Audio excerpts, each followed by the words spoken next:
everyone to this week's Wednesday webinar. We are so honored to have you spend a portion of your Wednesday evening with us. As we always say, please refer our credit union to your family, your friends, your neighbors, your colleagues. We would value their business and we would take very good care of their financial needs. I want to introduce Carrie Lazar. She is on our marketing team. She is the membership development representative. We have Eddie Villanueva.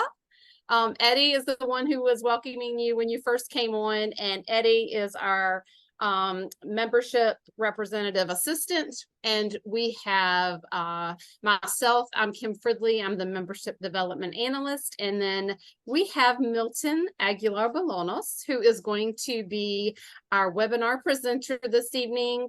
Milton is our credit union's membership development officer. And again, we welcome you, no members, no credit union. And I'm going to turn it over to you, Milton.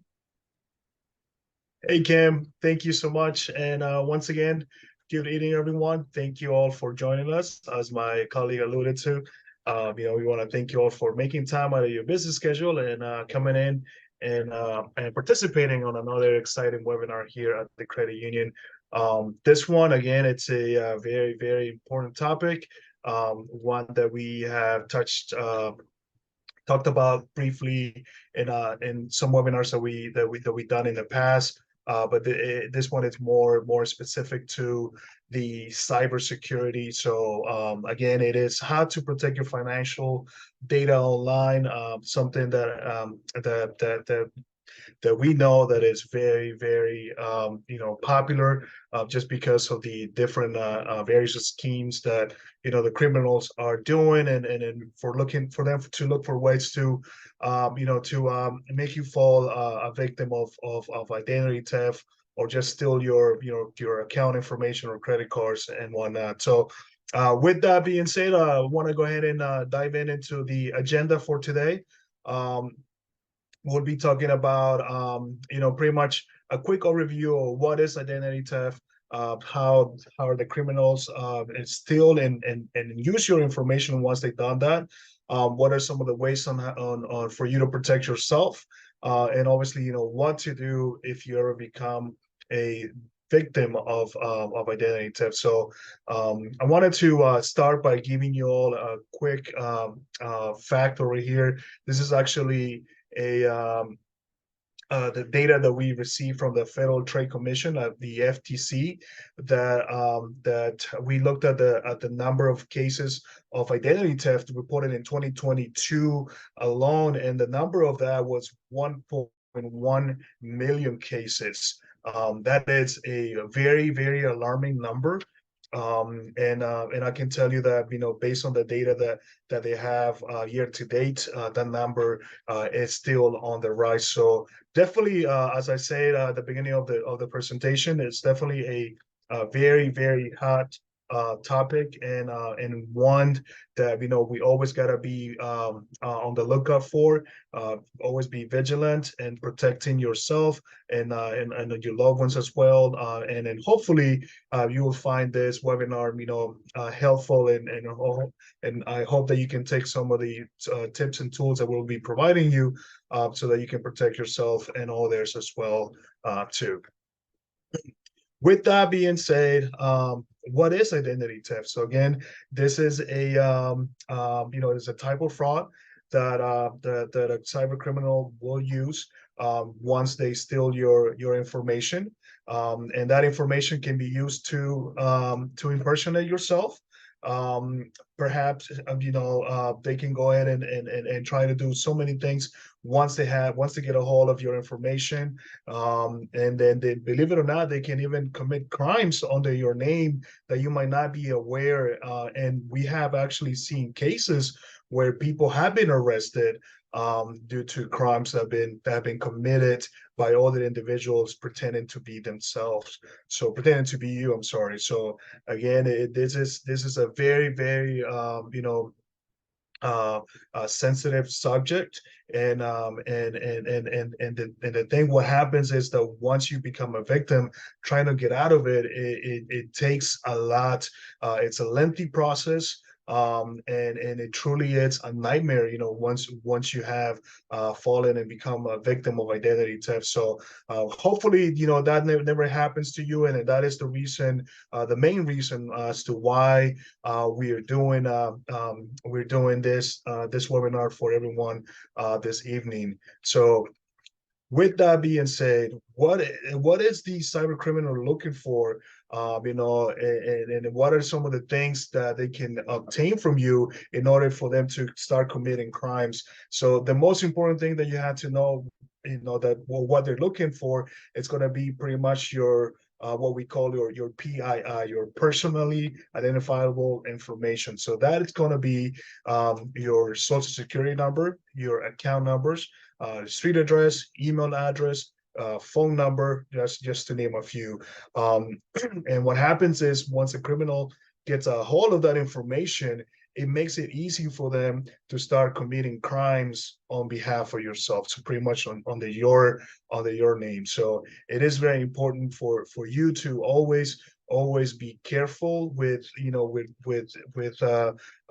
what you're doing with your personal information. If you store it, make sure that you do put it in a safe place. If you share that information on websites, or you're storing that information on your electronic devices, make sure that you are protecting all of that with strong passwords, with additional layers of security, so that in the event that somebody was to hack into your devices, such as your personal devices or computers, there will be an additional layer of information, or additional layer of security that the criminal had to crack in order to get a hold of that. So again, these are just some of the most basic information that a criminal is looking for, and once they get a hold of this, as I mentioned, their job becomes very, very easy.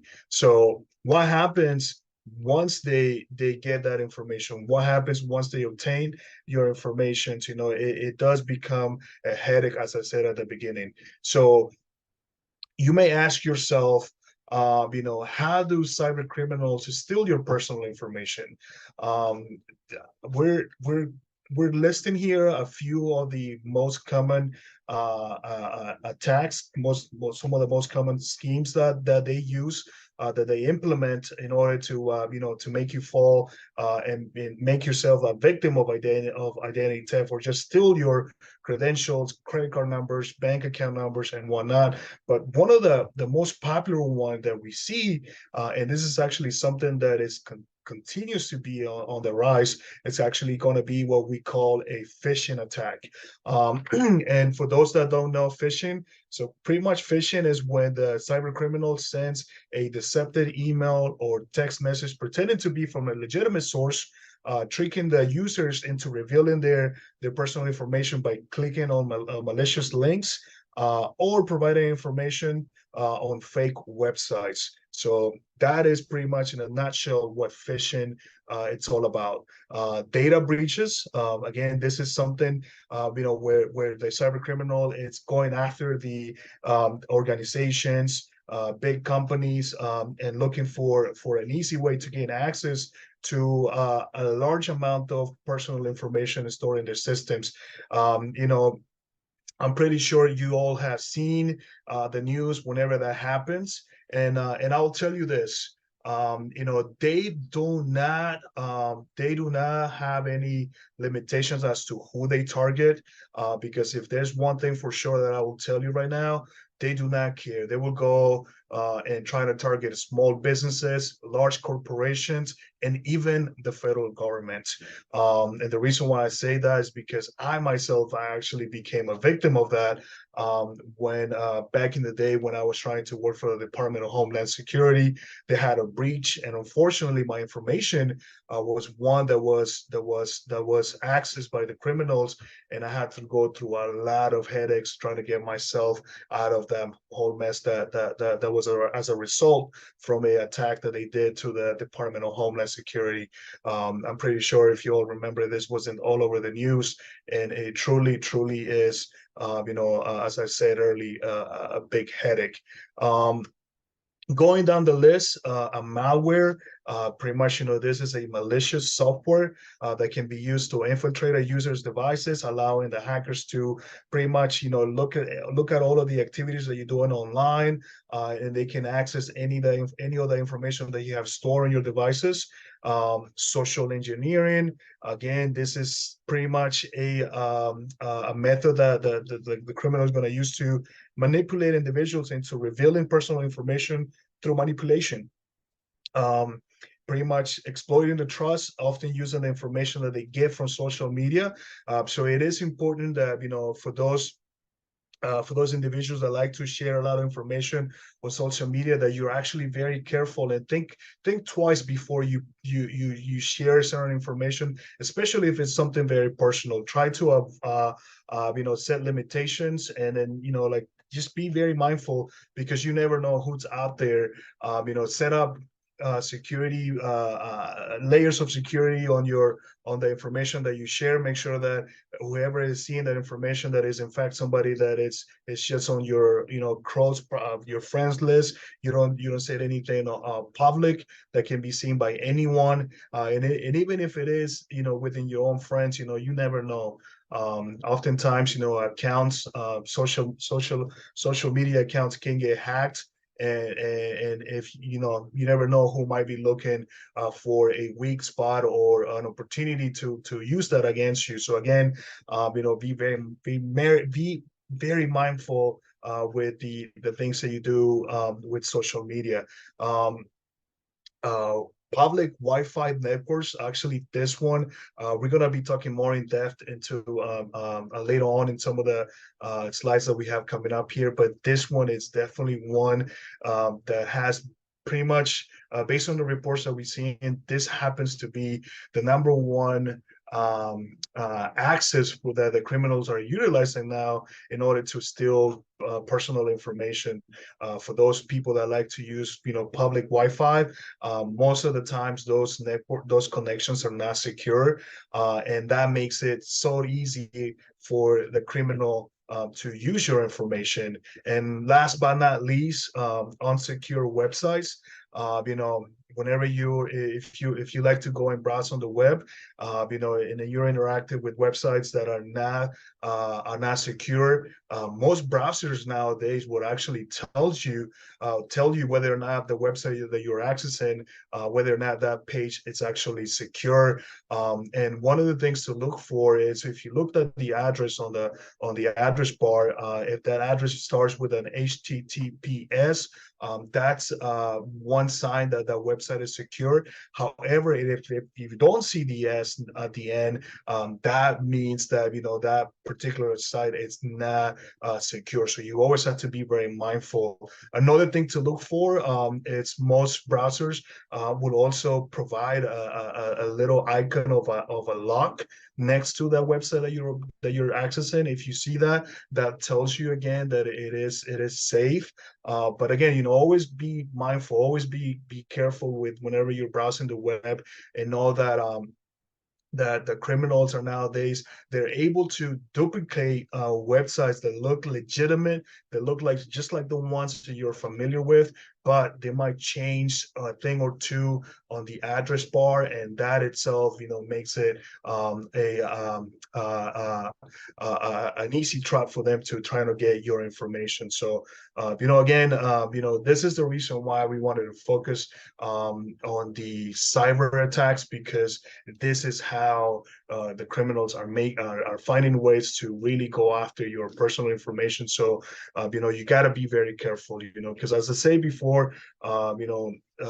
identity theft is definitely something that is on the rise, and there's so many different ways on how it can happen. But one of the leading ways that is happening is through the web. So again, be very, very, very careful. With that being said, I mean, I think this is pretty much pretty self-explanatory. But once the criminal is able to get through you, then once they're able to crack into your information, into your credentials, or they steal some of your information, what are they going to do with that information? Well, I mean, let me tell you, they're definitely are not going to there to help you out. You know, they're definitely there to do harm to yourself. You know, they're looking for an easy way for them to steal things from you, such as money. Again, the most important thing that we're talking about here is your identity, taking over your accounts, opening loans under your name, and last but not least, you know, selling your data to the dark web. There's so much more damage that can be done, and there are some criminals that, you know, that they just like to sit back on their computers, and they don't want to risk themselves and then go out and try to implement all of the different tactics that we talked about. Rather than doing that, what they do is they just go and buy that information from the other people that are out there that are doing the job for them. And once they purchase your data, you know, then they can go ahead and do even more severe crimes. So again, it is truly something you know, very scary, and I know it's alarming, and and you know, you always had to be mindful and know what to look for whenever you are you know, are browsing the web or clicking on links that might not look so safe for you to do. So we want to again we want to give you some well, I'm sorry, let me take that back, let me rephrase that. The whole reason for as to why we're doing this is because we want to provide you with the tools, with all the information that you need in order to protect yourself. Um, Again, you know, the good news is that you're not helpless against identity theft.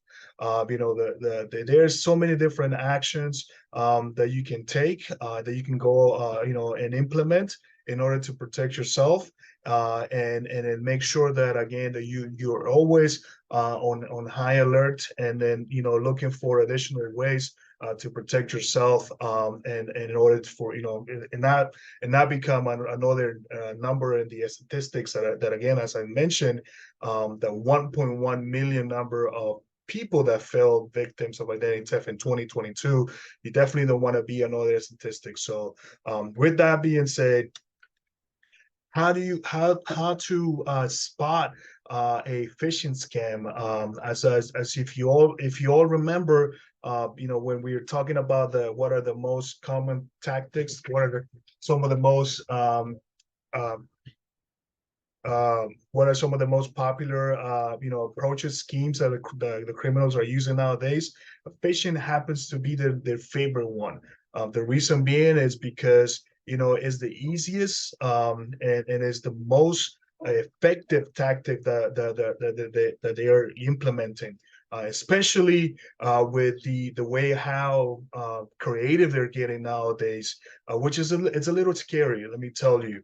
Um, and then again, with that being said, this particular tactic, it's becoming to be very effective for them, unfortunately. You know, and in some of the examples that we wanted to provide you with are, you know, some of the different screenshots that you see here on the screen. And these are just pretty much just a couple of examples on how phishing, you know, happens.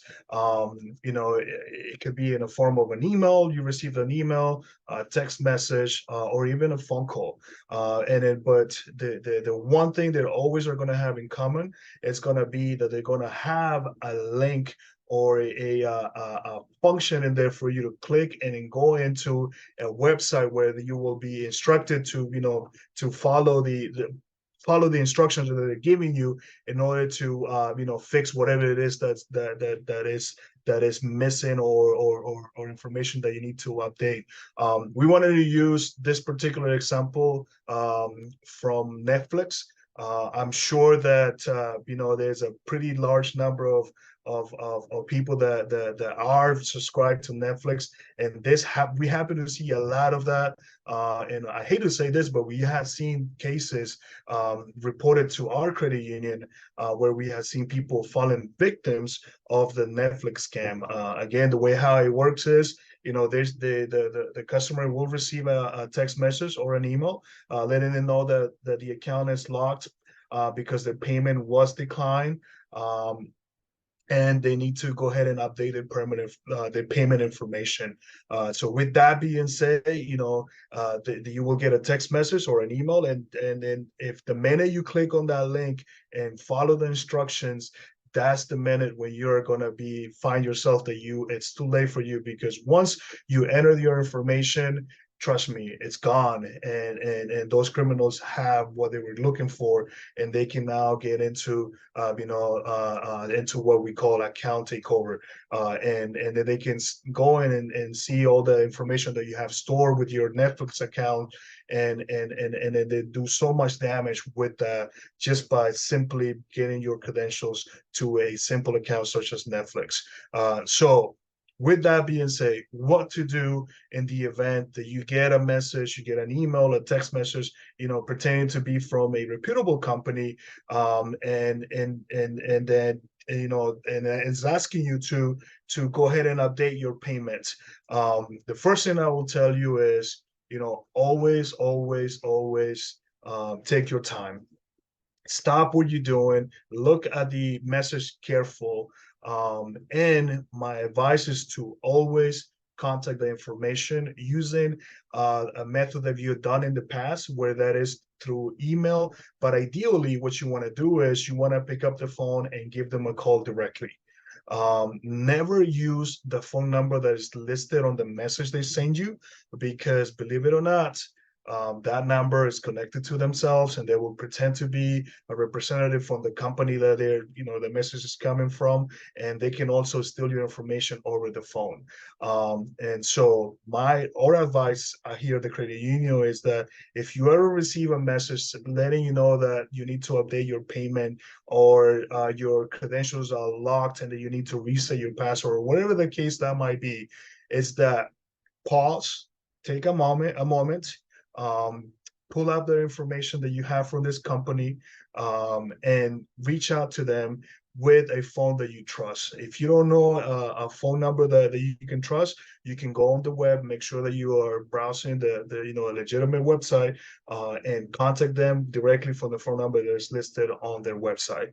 And by doing that, it's going to give you the peace of mind whether or not that is legitimate. But let me tell you that 9 out of 10, most reputable companies will never send you links to update payments via emails or text messages, especially if you see anything that is coming from us, because we have seen, believe it or not, we have seen cases where our members have reported that they received emails or text messages pretending to be from us here at the United States Senate Federal Credit Union, and that they need to update their credentials online.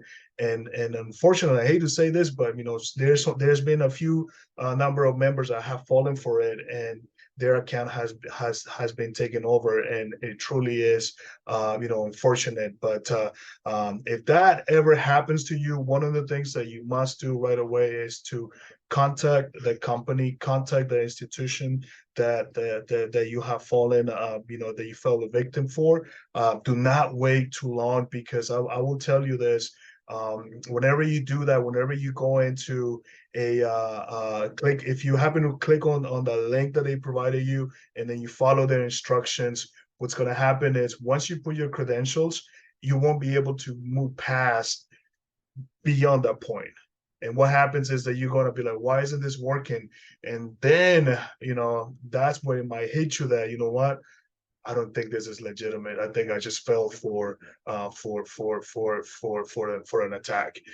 So if that is ever the case, pick up the phone immediately and report it right away. Do not wait. The longer you wait, the more chances are that the criminal is going to be able to go in and then do damage to yourself. So if you, for some reason, you fall for it and you provide all your credentials, immediately after you notice, after you realize, because eventually you will know, because if it's a legitimate website, yes, you will be able to update your information and everything. But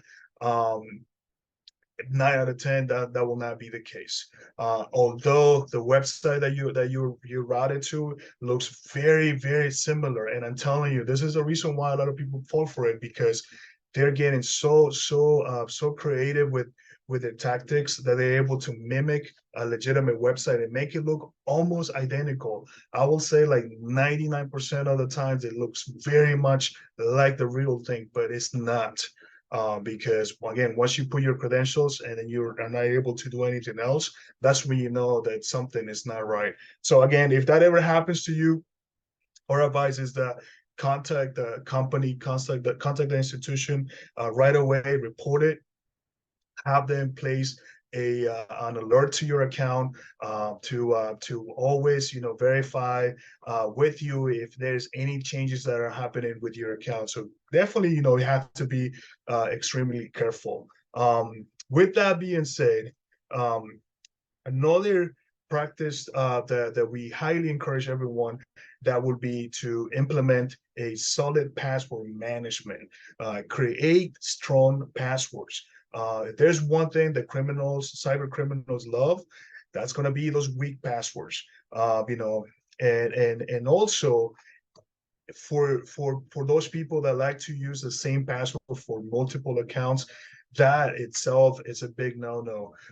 Never use the same password for all of your accounts that you use online.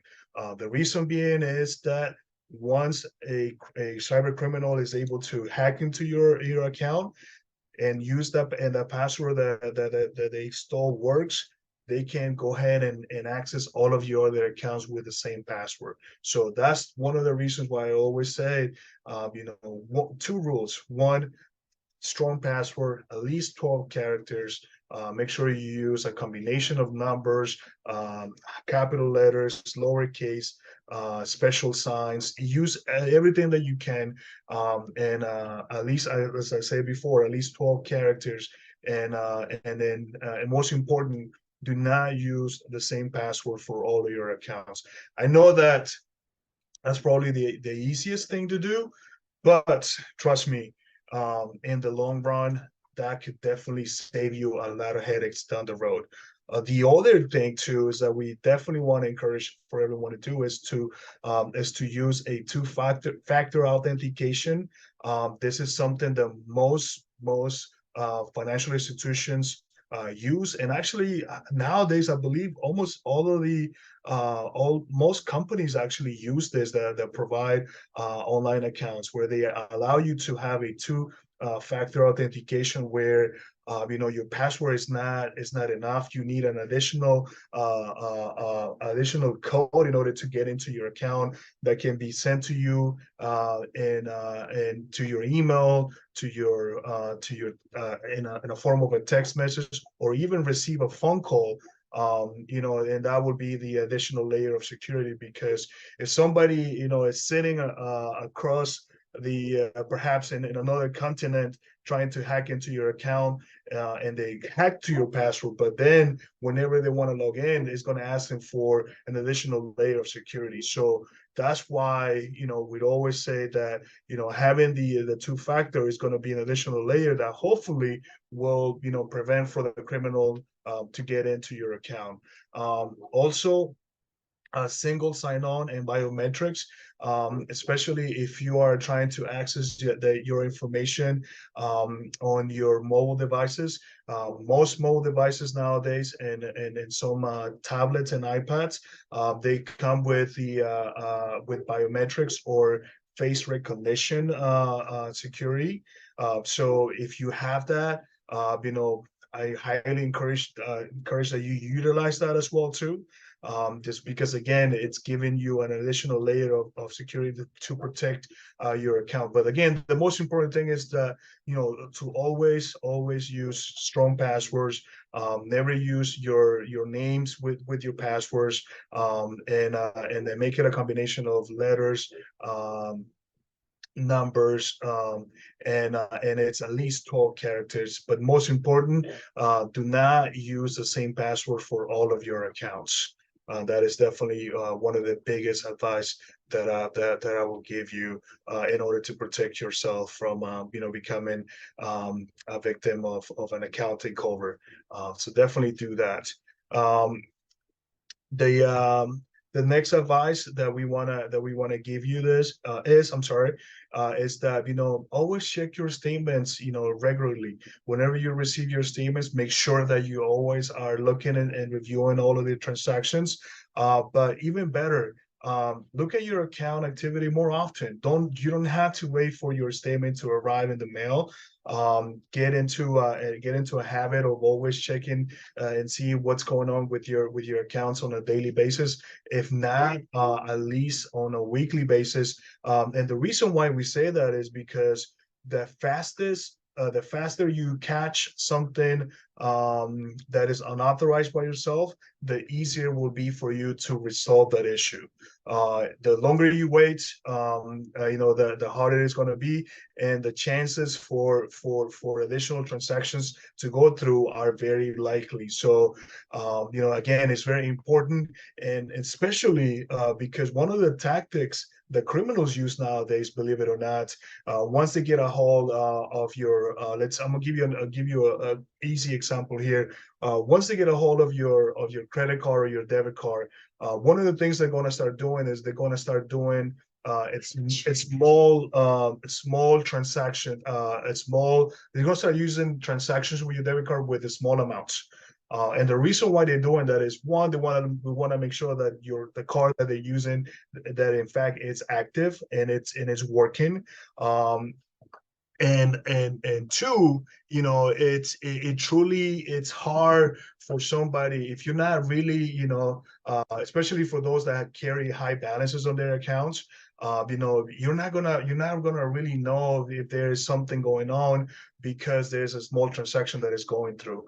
And then what happens is, after they've done multiple small amount transactions, that's when they're gonna go in after trying to get a big transaction that might wipe your whole account. So again, always check the activities, look and see your accounts as often as you can, and that will definitely, again, can help you protect yourself, and identify if there's something suspicious that is happening with your accounts.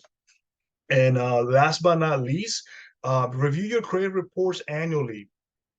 I think most everybody knows that the U.S. government has created a website, which is annualcreditreport.com. And on this website, if you visit it, you're actually able to get a copy of your credit report by each of the three credit reporting companies. And so my advice for that is that, if you have three credit companies, three credit bureaus, and then you're able to get a copy of your report once a year for free.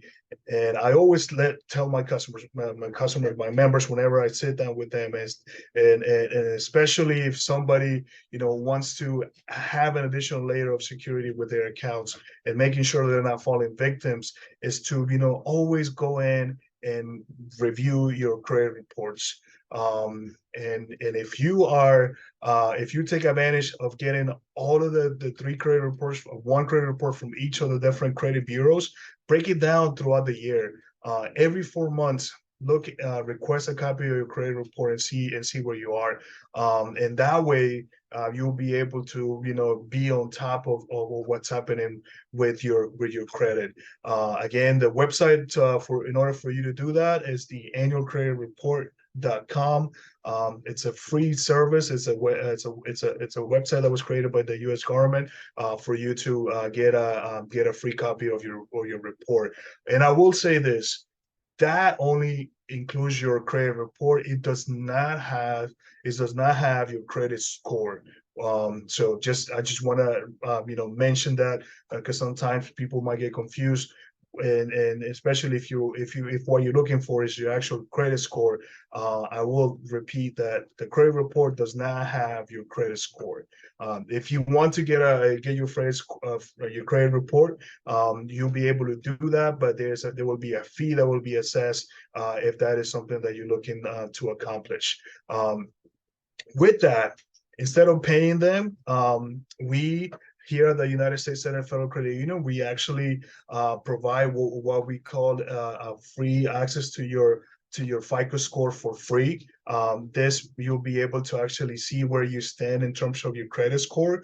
It is very accurate, and it can give you a great a picture, where you stand in terms of your credit. But not only that, the most important thing out of this service that we provide to all of our members, and again, it's completely free, is the fact that you can actually look at all your payment history, look at all your credit history length, the amount of credit that you have, and then pretty much get a good idea of where you stand with your credit score. This is again is another tool that we wanted to make sure that everybody takes advantage of, because you can definitely see what's happening with your credit by easily going into our website here and then look at your credit history that you can access again, as I mentioned, for free. So definitely utilize the tools that we have available here for all of our members. I will also say that we're not the only ones that provide this. Nowadays, most credit card companies also come with this feature as well. So I highly encourage everyone to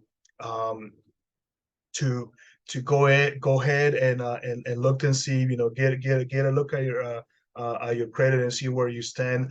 There's also other companies such as Credit Karma that can also provide you with your copy of your credit report, and that is also free as well. So and just Credit Karma, just to name a few, but there's also multiple other companies, and especially the own credit bureaus. They also have their own website, so you can go and you can register, and they can tell you what your credit score is, and that's also for free. And you can also look at your credit report.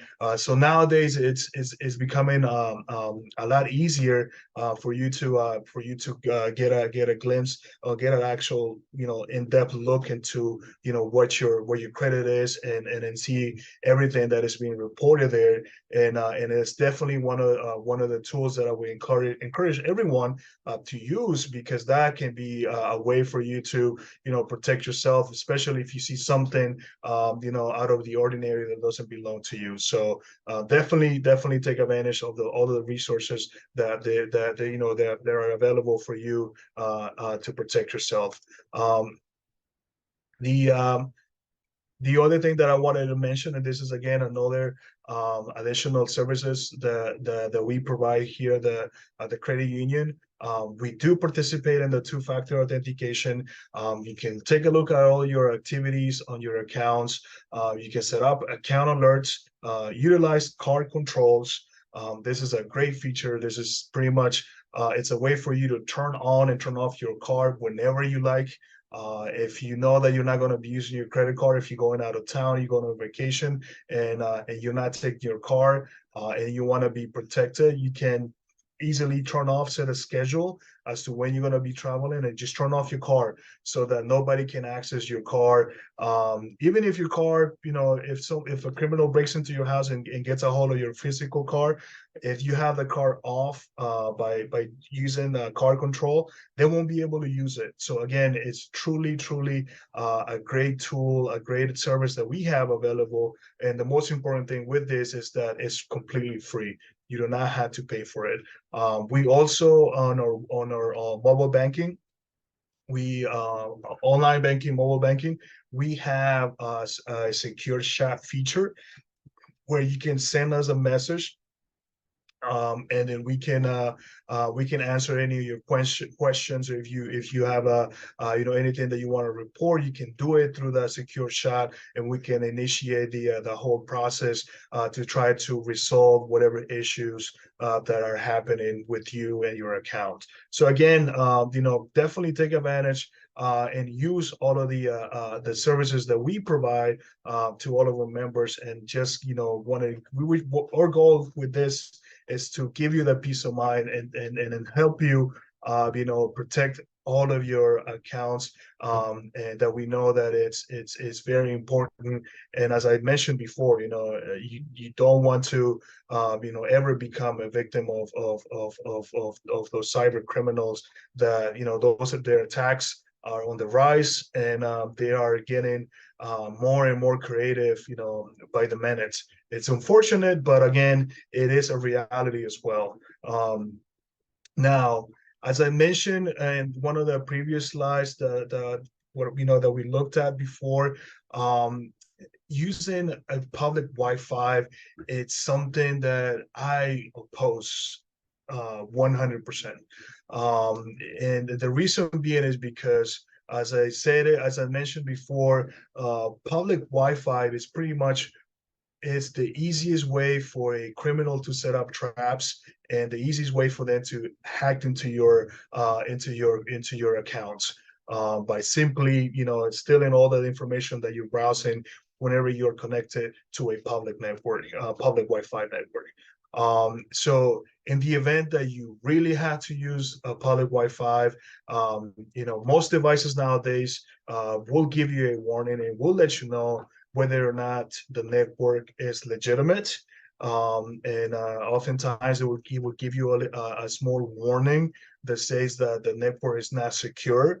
If that is the case, my biggest number one recommendation is that avoid accessing any sensitive information. Do not try to access your online banking for your financial institutions or credit cards. Definitely do not do that. And only use it for looking at a product or looking at a news article, something basic, something simple, but do not, again, try to, as much as you can, avoid using any sensitive information, because as I mentioned before, this is the biggest trap that a cyber criminal will set up, and that will be by then hacking into a public Wi-Fi. After you're done using the public Wi-Fi, most devices, you're able to go into your settings for the Wi-Fi, and you can go ahead and click forget this network. So after you're done using it, and the reason why we recommend that is because the next time you walk into that place where you connected using the public Wi-Fi, most devices will remember that, and then they will automatically connect you to the Wi-Fi, and so you will be browsing the web without even knowing that you're actually connected to the Wi-Fi. So again, it is important that after you're done with your session, to go ahead and forget that the particular Wi-Fi that you were using, so that you don't run into the same issue. Another great tool, great thing to use if you're going to be using a public Wi-Fi is to use a VPN. VPN, what it stands for is a virtual private network. This is something that a service that is becoming very popular nowadays. And fortunately, you do have to pay for it. It's not free.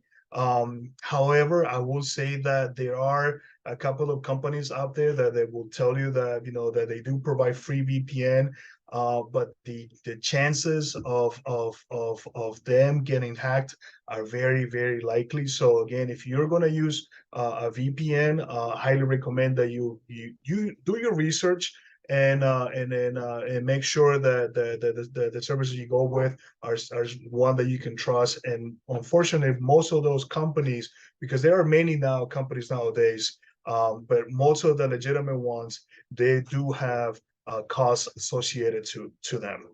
So again, be mindful, when you're looking into perhaps a VPN service. And last but not least, most of the newer cell phone devices nowadays, they do come with a feature for you to use your mobile device as a hotspot. So if you really need to browse the web, I highly encourage for you to connect your laptops or your iPads to your cell phone, and then use them as a hotspot instead of using the public Wi-Fi.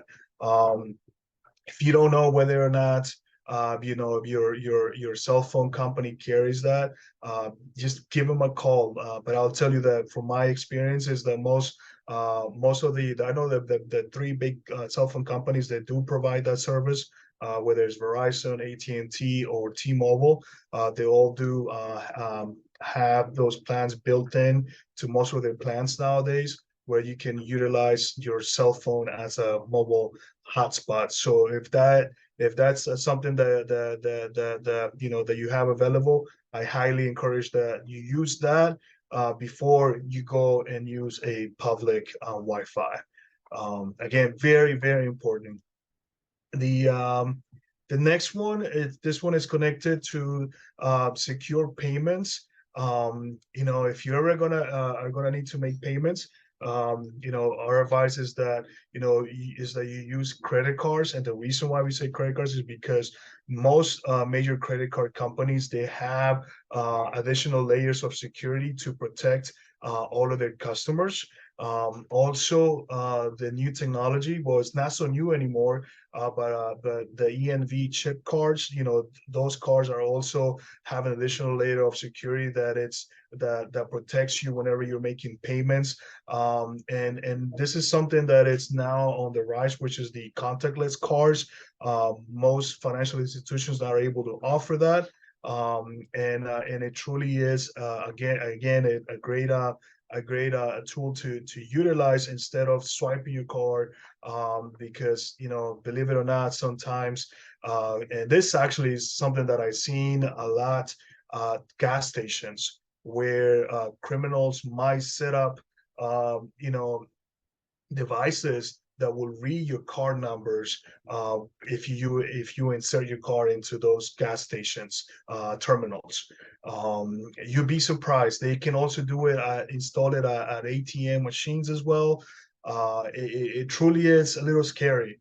But one thing for sure is that nowadays most financial institutions are providing you with the contactless payments, which is really great. You can also do contactless payments without using your physical card. You can actually add your cards to your mobile wallets. And a great thing for a great tool for you to use. And we here at the credit union, we actually participate with all of those three major mobile wallets, such as Apple Pay, Google Pay, and Samsung Pay. And in order for you to add your cards to either one of those three companies, is very easy. We listed here the instructions on how to do that. You will just go and open your wallet, tap on the add card icon, and once you do that, it will ask you whether it's a debit card or a credit card. And once you select the type of card that you add in, just follow the instructions. But in essence, it's going to ask you to enter your card number, your expiration date, your security code, and in some cases, it might ask you for your zip code as well. Once you've done that, we provide again an additional layer of security for that, and you will have to verify to make sure that your card has in fact been added securely to your mobile device. And the way how you do that is by going into ussfcu.org/mobile wallet, and to verify that your card has been successfully added into your digital wallet or mobile wallet. So again, highly encourage everyone to take advantage of this feature, which again, it's now we understand that most everyone is moving into into technology. I mean, I think we have to be honest, it's kind of like where everything is heading. But with that, there's so many different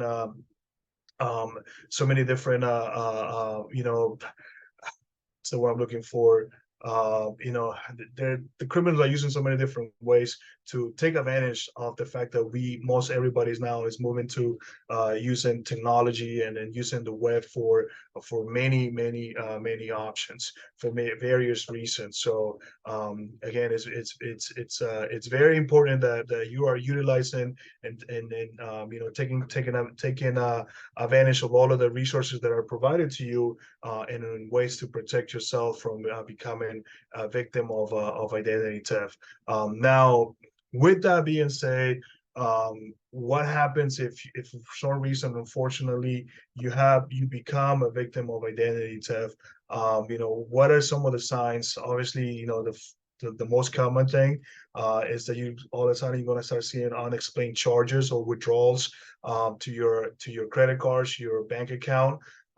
Perhaps you'll see new credit cards that you didn't apply for. You know, stuff on your credit report will start looking a little funky. Perhaps different inquiries or multiple inquiries from companies that you had no idea that you had applied for. And it can get as bad as you start getting collection notices. You know, you start getting mail or calls from collection agencies asking you to pay for something that you didn't know it exists. Or you know, you go and apply for credit and you're getting denied. Also, your mail is no longer coming to your house, or your email where your statements were being sent to are no longer getting to you. Those are some of the you know, the signs that you definitely want to be looking for. Also, if you receive a notice from the IRS or your Social Security statement is looking odd, I mean, again, those are just to name a few of the many signs that can tell you that, you know, that something is not right. Again, if that ever happens to you, you need to act right away. Do not wait. Act immediately, and report anything that is happening. If any of those accounts are impacting your accounts here at the credit union, our recommendation is to give us a call right away. Call our member service number 1-800-374-2758, or you can send us a secure message, which again, you can do that by logging into your online banking. Also, you can look into our website for any fraud notifications. And then this is something that I will definitely always encourage everyone to do. It's to place an alert on your credit, and let them know that you have become a victim of identity theft. And you can also you know, freeze your credit. You can set up credit freeze permanent, and you can freeze your credit whenever you need to apply for credit. And definitely that's something that you will have to do with each of the credit bureaus. But again, if you do become a victim, the website that we will encourage you to visit will be identitytheft.gov. This is the federal website where it will provide you with all of the tools and resources that you're going to need in order to you know, get your life back in order. And again, as I mentioned at the beginning, unfortunately, it is a lengthy process. It takes some time, but there's always, you know, a light at the end of the tunnel. So it truly is important, you know, that if you do become a victim, is that, you know, that you notify the authorities right away. Notified all your financial institutions where you have accounts that you have become a victim, and that they can place fraud alerts on all of your accounts. And most important, on your reach out to the credit bureaus so that they can also have those flags placed on your credit. And then while you're at it, go ahead and freeze your credit right away. Do not wait for more damage to happen to yourself, and then act immediately. With that being said, that's going to bring me to the end of my presentation. I know I talked a lot, but I really hope that you found this information helpful. I'm going to go ahead and open it up to our panel. So if anybody has any questions, this will be the time where, you know, we'll be more than happy to answer any of your questions or concerns. Eddie, take it from me. Mr. Middleton, as usual, amazing job, great presentation. It's great to see that this topic is still relevant in the credit union. Why? Because we always want to make sure that we take that step ahead from the fraudsters. Like you were saying, they're coming up with all these ways and all this technology for people to be vulnerable. But that's the reason why the United States Senate Federal Credit Union is always, talking about this, and security is one of our main priorities. So we are always trying to implement, things that are going to be on top and anticipating of what fraudsters would like to do. So thank you very much for that. Thank you for the tips as well. And remember, everybody, 1234 is not a recommended password. So with that being said, I have a few questions on the chat and also on the Q&A. So I will, say the questions, and whoever wants to answer. We also want to be mindful of people's time. So if we go a little bit over 7, please, we apologize, but stay with us. We're going to answer each of your questions. The first question: what do you do once your information is on the dark web? Did you just monitor it? What would you recommend? Hey Eddie, that's a great question. Nowadays, there's ways for you to, pretty much receive alerts as to what's happening, what's going on with your credit. I myself, I'm enrolled to. I have a credit card with X company. I don't want to say the names, but I do receive notifications whenever anything suspicious happens that is connected to my personal information. And I seen it where my email has been compromised, unfortunately. And so what I done, and this is something that I done myself. I actually, the minute I saw that, and mind you that I have been a victim of identity theft in the past. So I am very, I wouldn't say paranoid, but my guard is always high. And so what I done, I have placed a credit freeze on with all of the 3 credit bureaus. But not only that, I also requested for an alert to be placed on my file as well too. So in the event that if my credit is unfrozen, because either I'm applying for credit or whatever it is that I'm doing, that company that is reviewing my credits, it is required that they give me a call and verify verify with me that in fact I am applying for the services that they're reviewing the credit for. So that would be my advice if your information has been compromised. If you are, sign up with the, I know Verizon also provides a identity theft program that they can also monitor your information as well too. And so if you ever happened to have any of your information, compromised on the dark web, my number one advice would be to go ahead and place a freeze on the 3 credit bureaus. And why not? If you're already doing that, might as well request that you put an alert on your credit as well. All right, perfect. Thank you for that tip. Like Milton was saying in his presentation, if let's say your information has been compromised, there's always hope. There's always a fix. There's always something to do. So, don't panic.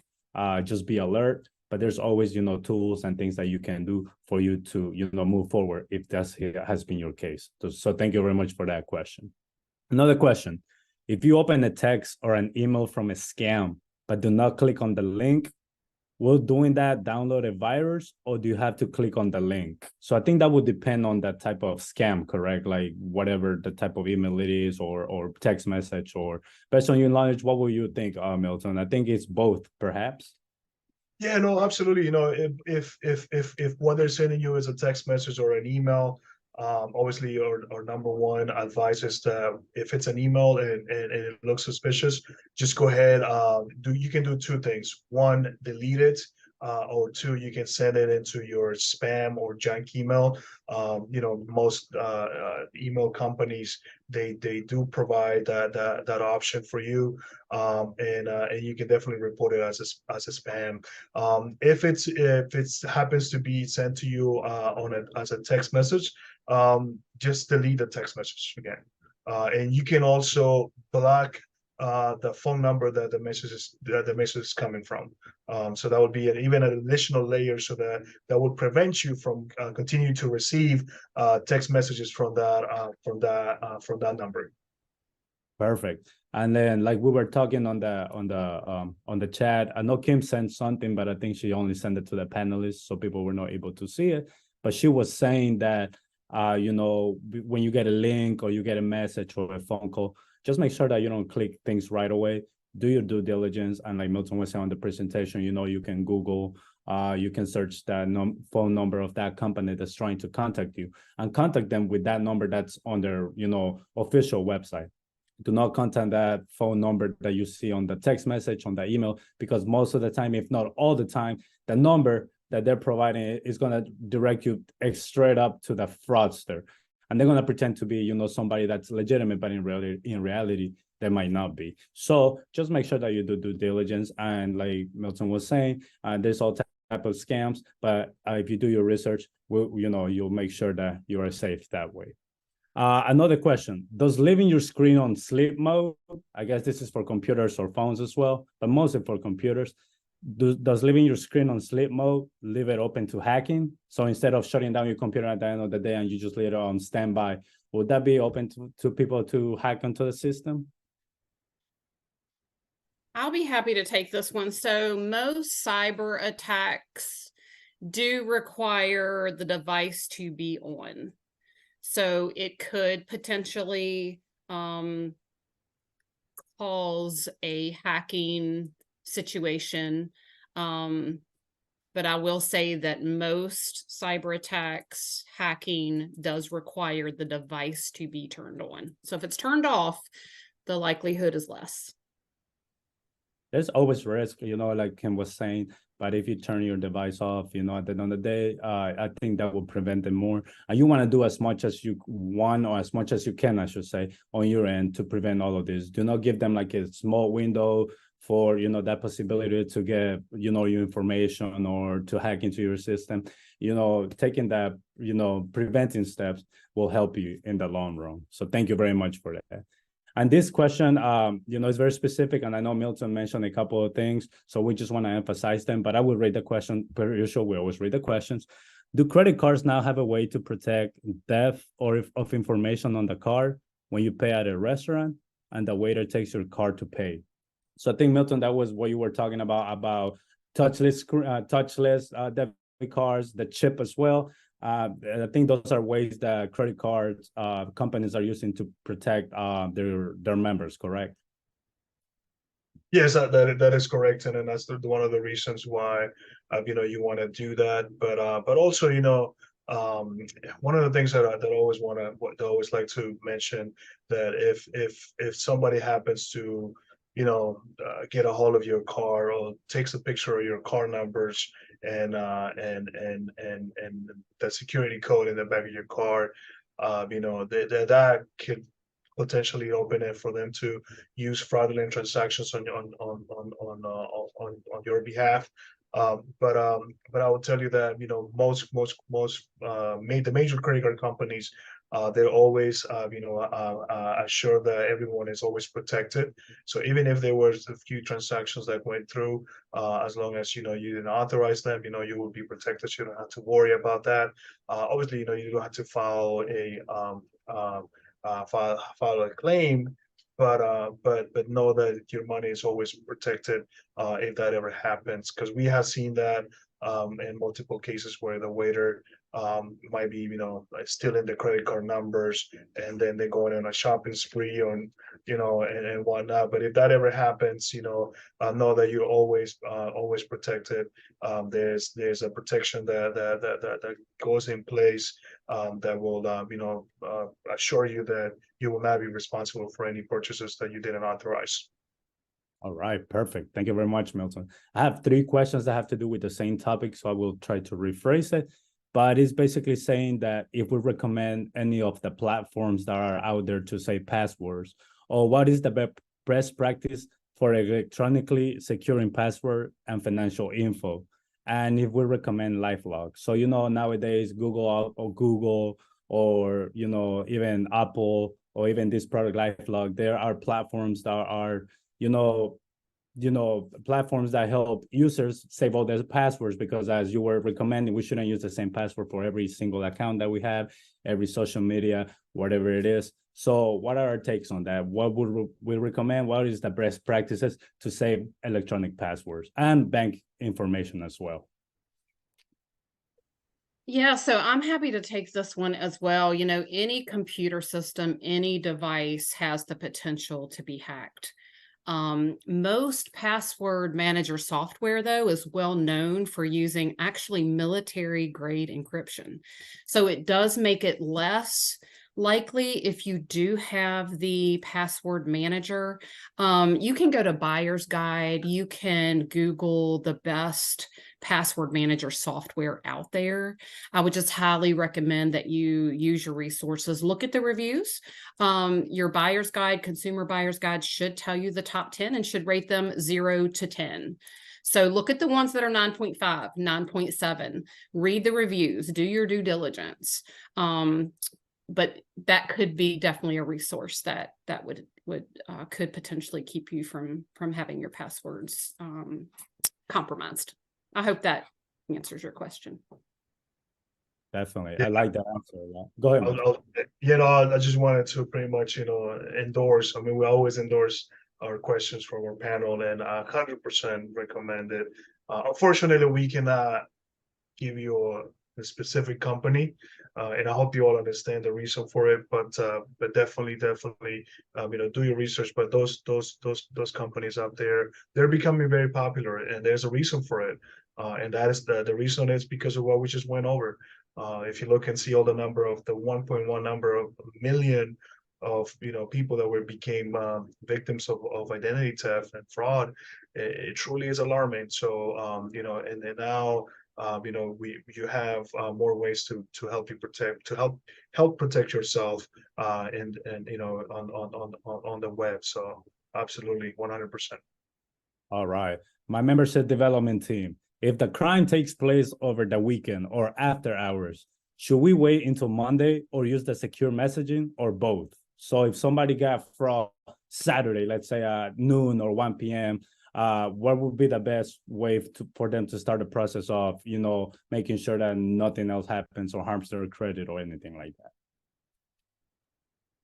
I'm happy to take this one too. I don't want to be the answer hog though. So, it depends on what it is. If it's your card was compromised and you have your debit credit card in your possession, there is a phone number that is typically 24/7. Call that number immediately. If it is something else like your identity, you're going to want to get on the phone. You're going to want to definitely send that secured message to your financial institution. You're going to want to call the credit bureau. You're going to want to do anything you can. You're going to change your passwords on your home banking, on any device that you have. Go ahead and get those passwords changed. I will say that USSFCU does have a third-party contact center, so you can always reach us 24/7. The only days that our extended contact center does not work is Thanksgiving and Christmas Day. So 24/7, and they are an extension of us. So there are lots of things that they can do behind the scenes when we're not here. So do your due diligence. Don't sit and wait. Highly recommend you not sitting and waiting. The sooner the better, correct? So that's right. And Kim is giving us that peace of mind that no matter when it happens, it could happen after midnight, it could happen during the weekend. But there's always something that the United States and the Federal Credit Union is doing for their members. And that's for us to make sure that you all are safe. And no matter when it happens, contact us. And we want to make sure that we take care of that as soon as possible. Because the sooner we catch that, whatever it is that's going on with your account, the easier that we can find the solution. But there will always be a solution. So thank you very, very much for that. I do want to extend on that just for a second. A lot of financially savvy consumers already have a freeze on their credit bureau, on their check systems. They have not had identity theft. They've not had any type of, hacking with their social, their date of birth, their anything else. They do that to be proactive. You do not have to wait until your identity has been stolen to put a freeze on those reports. The hours and hours that the consumer has to take to, fix that is, exponentially. It's huge. So just keep in mind, you do not have to wait until your identity has been compromised for you to put those freezes on. Just wanted to mention that real quick. So, this is one of the questions, and it's basically a good segue for what you were saying, Kim. So if somebody already fell victim of scam and they already have all their information, this is somebody's mother-in-law that's experiencing this. They already fell a victim of scam. They already have all her information. What steps do they need to prevent to, don't expand to identity theft? So in this case, they already have the information. What can they do for them to avoid identity theft? Yeah, it's that checklist. It is change your passwords, call your financial institutions, put that freeze on your credit report, put that freeze on your check systems. There is a app. It's I can't think of the name of it, but it is a scam web app that you can actually go in if you think you've been victim of a scam. It'll typically tell you whether it's really a scam or not. Do your due diligence. If, the routing number and account number have been compromised, you're going to want a new account number, even if you've had that account since 1908. I know it's hard, but you're definitely going to want to call any financial institution that you have and get a brand new account number. All right, perfect. And Eddie, I wanted to add more on that too as well. Especially if you know for a fact that that you have become a victim or your loved one has become a victim. Obviously, I highly recommend that you go into the website that we have listed right over here at the bottom of the presentation, which is identitytheft.gov. They will send you there's a link there for you to go ahead and file an actual form for identity theft that is provided through the FTC or the Federal Trade Commission. That is pretty much one of the things that that I will highly recommend, that file a report with the government to and keep that safe with yourself. Keep it with you, keep it with your records, so that whenever you're going about doing everything that you need to do in order to get your life back, dispute any transactions, show that to the institutions, show it to the local authorities, and then let them know that you have already filed a identity theft report with the FTC. So that is also very important as to one of the things that you have to do. And again, keeping a copy of that report is going to be very beneficial. And it will make you, again, will give you, that the peace of mind that you already have something, you have already filed a report, and now it's just a matter of, getting everything in order, and then, pretty much going through the set of motions that you unfortunately you will have to go through.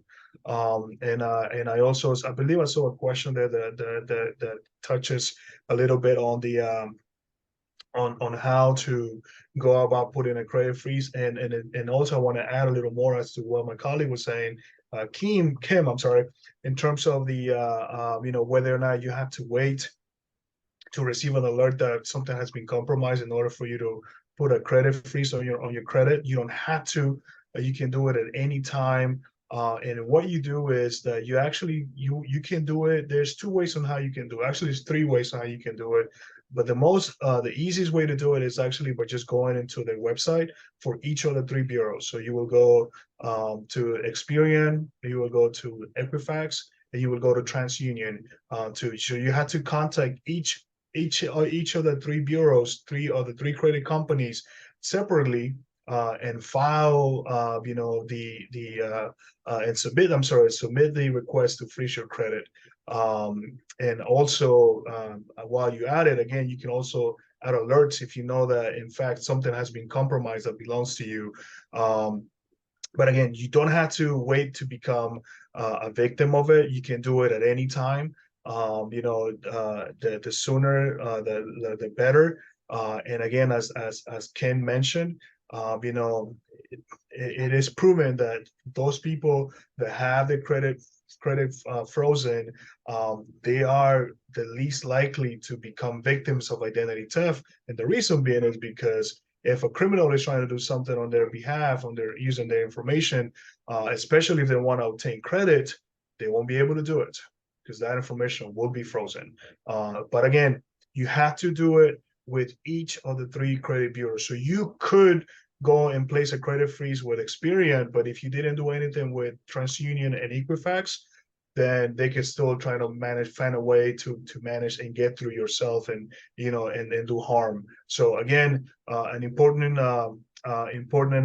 tip is that if you do happen to place a freeze, is that you do it with all of the 3 credit companies.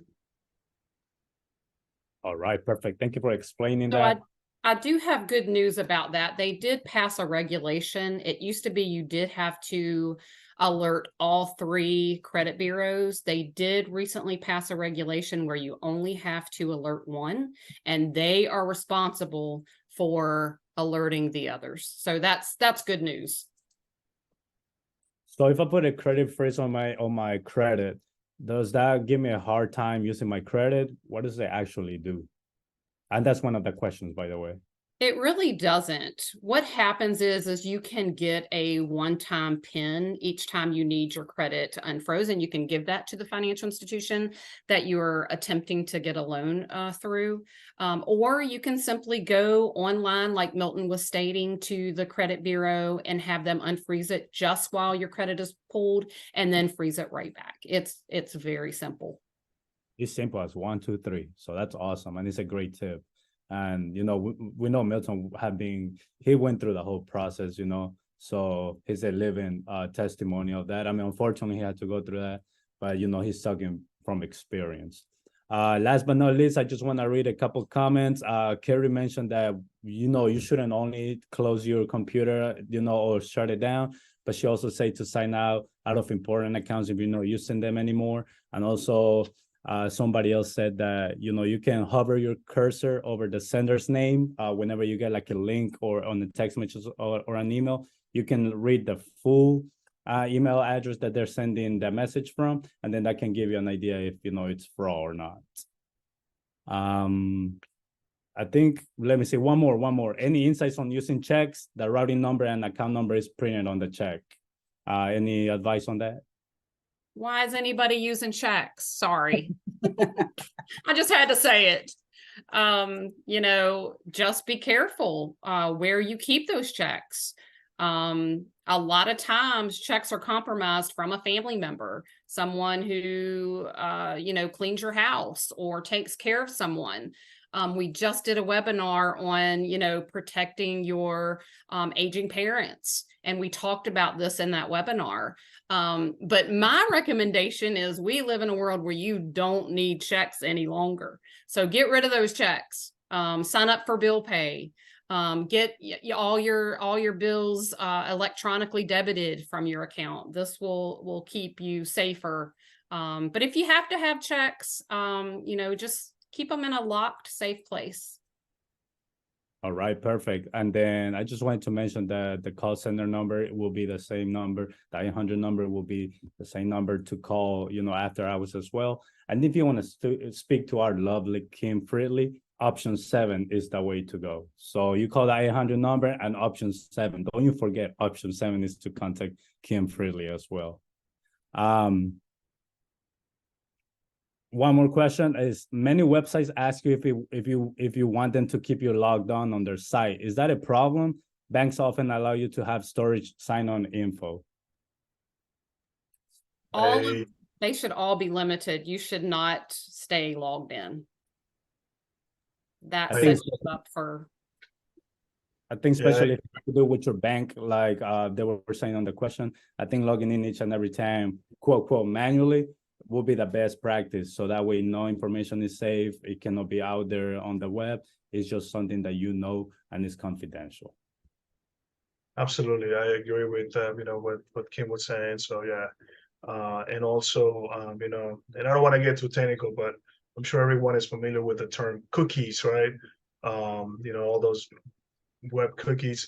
If you can delete those from your history, at least a good practice would be once a month or sooner, because that's how they're able to store all of the information that you enter, and it stays there. And that's the reason why you get prompted to store or save your passwords and whatnot, or remember yourself every time you log in. Especially for those that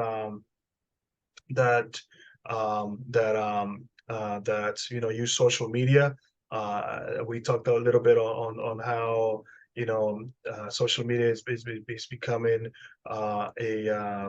it's a great way to be in touch with all your friends and family everywhere, but it's also now becoming a headache as well, because criminals are using that and then using tactics to get information based on what you share on social media.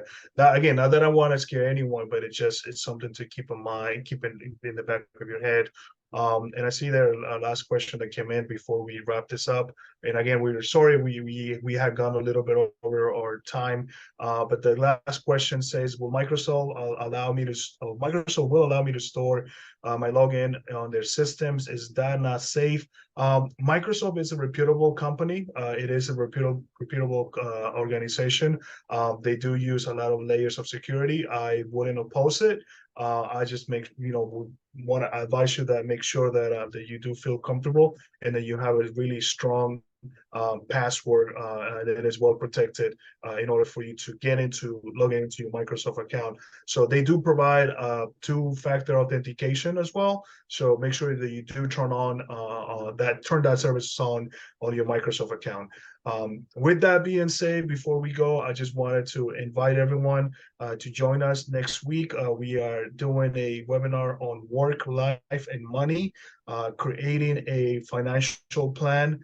We hope to see everyone next Wednesday. And I know, again, our apologies, we extended this one a little longer, but Eddie, Kim, Carrie, thank you all so much. You're all wonderful, like always. And thank you all for being a member with the credit union. We really appreciate every single one of you. And we'll see you again. We'll see you back again next Wednesday. Thank you all.